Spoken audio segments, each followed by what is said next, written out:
આ શહેર જે ક્યારેય થોભતું નથી, અહીં દરેક વ્યક્તિ કોઈકની સામે જીતવા દોડી રહી છે.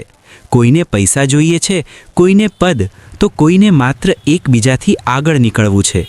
આ દોડમાં આપણે ઘણું બધું કમાયા, પણ કદાચ કંઈક એવું ખોઈ દીધું જેનો કોઈ ભાવ નથી, માનવતા.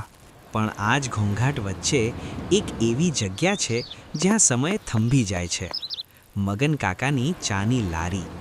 અહીં ચા માત્ર એક પીણું નથી, પણ વર્ષોથી સચવાયેલા સંસ્કાર અને શાંતિનો એક અનુભવ છે.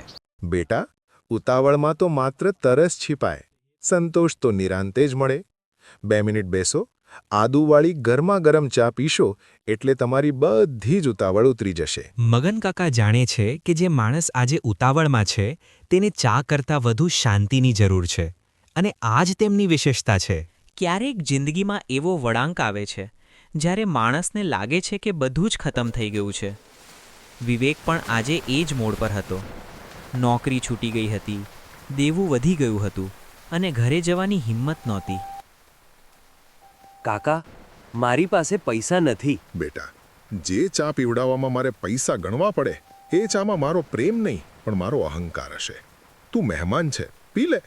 બેટા, આ વડલો જો આની ડાળીઓ ભલે આજે નમી ગઈ હોય, પણ એનો પાયો મજબૂત છે એટલે એ ફરીથી ઊભો થશે. તું પણ જો તારા સંસ્કાર અને મહેનત પર ભરોસો રાખીશ તો એક દિવસ તારું પોતાનું સામ્રાજ્ય હશે.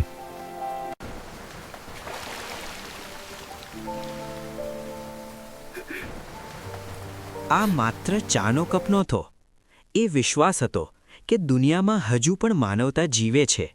એક નાનકડી દયાએ વિવેકને નવું જીવન આપ્યું.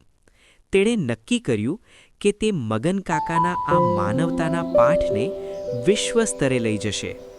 સાચું સામ્રાજ્ય બેંક બેલેન્સથી નહીં, પણ તમે કેટલા લોકોના દિલ જીત્યા છે તેના પરથી બને છે.